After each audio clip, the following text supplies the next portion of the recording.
মুহাদ্দিস সাহেব বলতে আছে, তাহলে একটা কাজ করো, তুমি কিছু তেলাওয়াত করে শোনাও। দুইজনেই উত্তর দিল যে আমরা তেলাওয়াত করলে তো আর নিবেন না, আপনারা প্রশ্ন করেন, আমরা দুইজনে উত্তর দিব।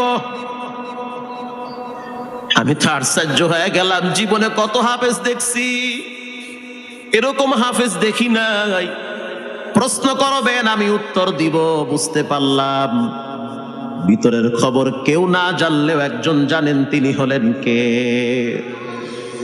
মুহাদ্দিস সাহেব বলতে আছে, বাবা প্রশ্ন করব ঠিক আছে, তোমাদের মন মতো একটু তেলাওয়াত কইরা শোনাও।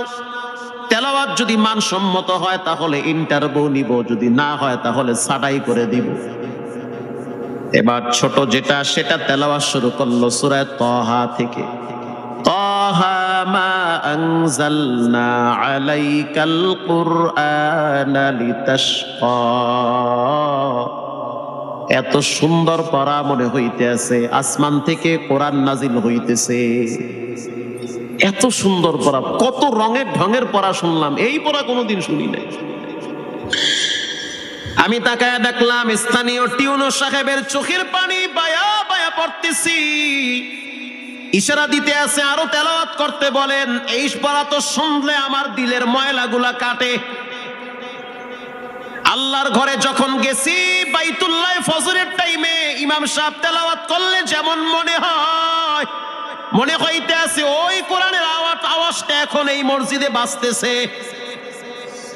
ছোট বাচ্চাটা তেলাওয়াত করলো, বড় সন্তানটাও তেলাওয়াত করলো।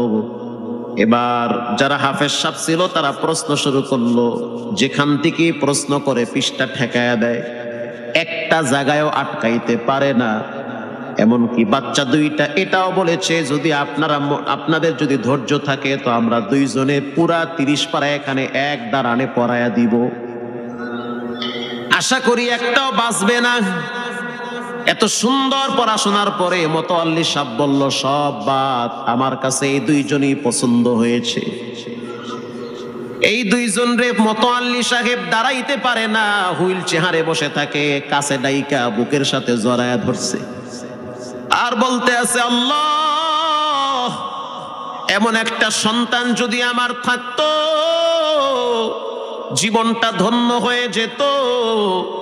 আমার মৃত্যুর পরে একটু হইল তারা কোরআন তেলাওয়াত করতে পারত। নিয়োগ হয়ে গেল, তারাবি শুরু হয়ে গেছে। মোহাম্মদপুর থানায় গিয়ে খবর নিয়ে দেখেন, অনেক পুলিশরা এই বাচ্চার পিছনে দাঁড়ায় দাঁড়ায় নামাজ পড়ে চোখের পানি ছেড়ে কেঁদেছে। শুধু তাই নয়, অনেক হিন্দু মহিলারা পর্যন্ত